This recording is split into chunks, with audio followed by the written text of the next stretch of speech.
My name is Mimi Ọnụọha.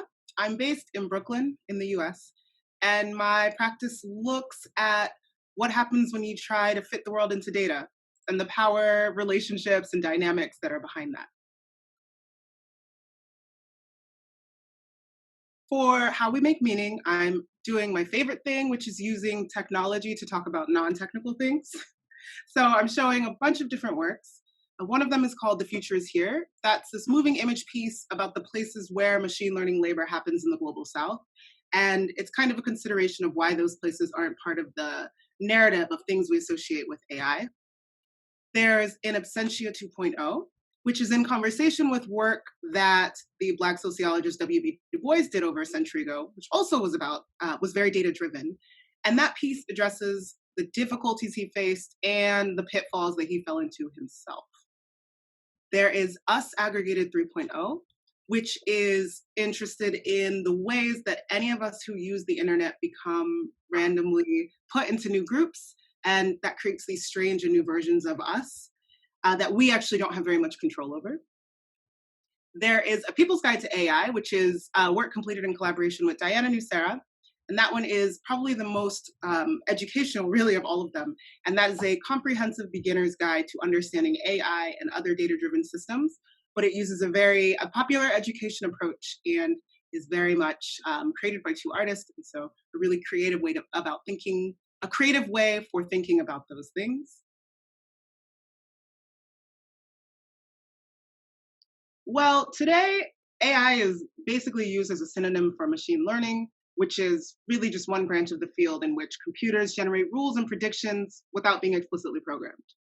But in general, I think AI is an interesting term to me because it's kind of hard, because it also is this catch all for really any computer systems that can do or perform tasks that we think would normally require human intelligence.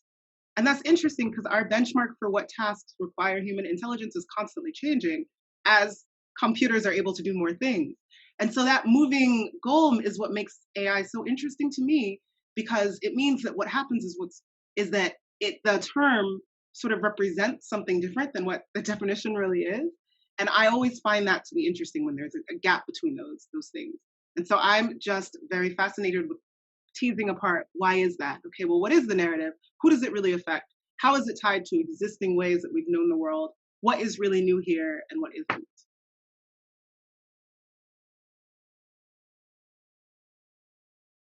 I think I'm inspired by a lot of things. In some ways, I'm inspired by just a lot of the communities that I'm a part of and looking at the ways in which people who I know use or don't use digital and technical things, and why it is that way. But then I'm also really inspired just by my own background, being Nigerian, being Igbo, and thinking about uh, me as somebody who's had to move a lot of times, and my family needing to move in the world, and trying to make sense of why that is. What are the forces that make us move or do different things?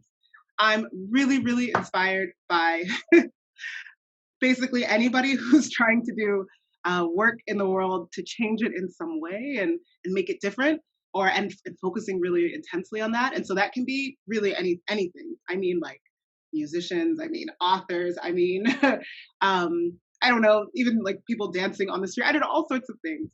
And then, like, conceptually, I'm probably the most inspired by the writing of Sylvia Wynter, which I adore because she is someone who is in so many different fields.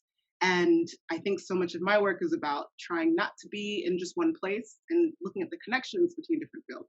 So I really also like her.